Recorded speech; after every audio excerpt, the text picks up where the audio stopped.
আজকে মিনি ব্লগটা একটু স্পেশাল, বাট সবার ফার্স্ট আমাকে কেমন লাগছে কমেন্ট করে জানিও। সো অনেক দিন পর আমরা boys and girls full group চন্দননগরে জগদ্ধাত্রী পুজো দেখতে গিয়েছিলাম। আমরা মানকুণ্ড থেকে নেমে ওখান থেকেই পান্ডা লপিং স্টার্ট করলাম আর চন্দননগরে গিয়ে এন্ড করেছিলাম। আর আমাদের রোলির অ্যাসিডিটি হয়ে গেছে, বাট ইনো খাওয়াতে 6 সেকেন্ডে ও ফিট অ্যান্ড ফাইন হয়ে গেছে। যেতে না যেতে চা থেকে আমাদের খাওয়া দাওয়া স্টার্ট হয়ে গেছিলো।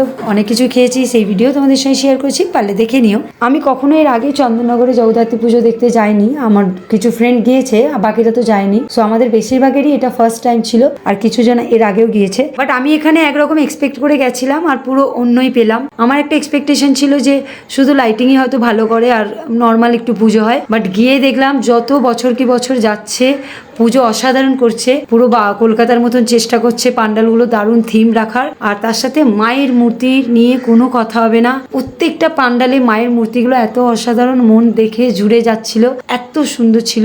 ডেফিনেটলি বলবো নেক্সট ইয়ার থেকে তোমরা একবার হলেও জগদ্ধাত্রী পুজোর সময় ঘুরে এসো। ওখানে তো আমাদের দুর্গাপুজোর মতন পঞ্চমী থেকে স্টার্ট হয়ে যায়। আমার পেছনে যে জগদ্ধাত্রী মায়ের মূর্তি, সেটা ওয়ার্ল্ডের মধ্যে এখনো পর্যন্ত সব থেকে উঁচু আর বড়।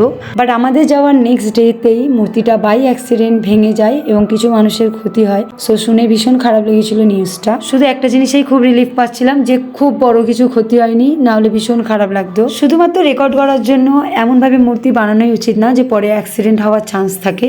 সো এটার দিকে আমার মনে হয় প্রত্যেক পুজো কমিটির একটু নোটিশ রাখা উচিত। তো চলো আমরা আবার আমাদের ঘোরার এক্সপিরিয়েন্সে আসি। আমার মিস্টার এখানে লটারি কাটছে, বাইক, আইফোন এইসব দেওয়ার কথা ওরা বলছিল। আমি জানি পুরোপুরি ঠক বাজছিল, আমি এসবে একদম বিলিভ করি না।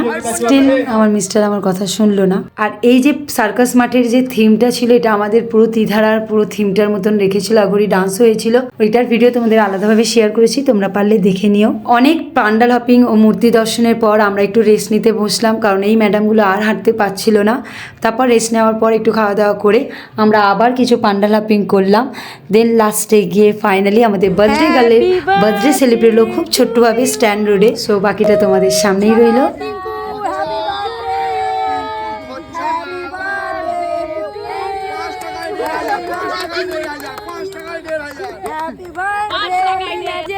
Happy birthday, happy birthday. কেমন লাগলো মিডনাইট সেলিব্রেশন? ক্যান্ডেলটা খুলবি তো? আমার তরফ থেকে ছোট্ট একটা গিফট।